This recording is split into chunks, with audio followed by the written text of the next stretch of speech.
ஒரு தேவனுடைய பிள்ளையினுடைய வாழ்க்கையிலே முதலாவதாக எதுல நீங்க ரொம்ப ஸ்ட்ராங்கா நிக்கணும் அப்படின்னா, உங்கள் சோதனையிலே, உங்கள் பாடுகளிலே, உங்களுக்கு வருகிற உபத்திரவத்துல நீங்க என்ன பண்ணணும்னா அப்படியே ஸ்ட்ராங்கா நிற்கணும். ஆனால் சிலருடைய வாழ்க்கையிலே அவர்கள் உபத்திரவம் வந்தா அவங்க நிக்கிறது இல்லை. அதாவது கிடைச்சா நிப்பாங்க, ஆண்டவர் நல்லவர் அப்படின்னுவாங்க.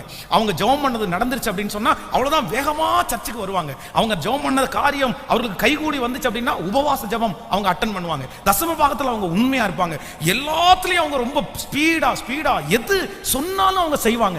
ஆனா கொஞ்சம் உபத்திரவம் அவங்களுக்கு வந்துச்சு அப்படின்னா அவங்களால நிற்க முடியாது. நான் ஏன் சர்ச்சுக்கு வரணும், நான் ஏன் பைபிள் வாசிக்கணும், நான் ஏன் ஜெபம் பண்ணணும்? ஆனால் ஒன்று நினைத்துக் கொள்ளுங்கள், ஆண்டவர் உங்களை எப்ப ஆசீர்வதிப்பார் அப்படின்னா, உங்களுடைய வாழ்க்கையிலே சோதனை காலம் ஒன்று வரும்போது அந்த பரீட்சையில ஆண்டவருடைய பிள்ளைங்க என்ன பண்ணணும் அப்படின்னா நிற்கணும்னு ஆண்டவர் எதிர்பார்க்கிறார்.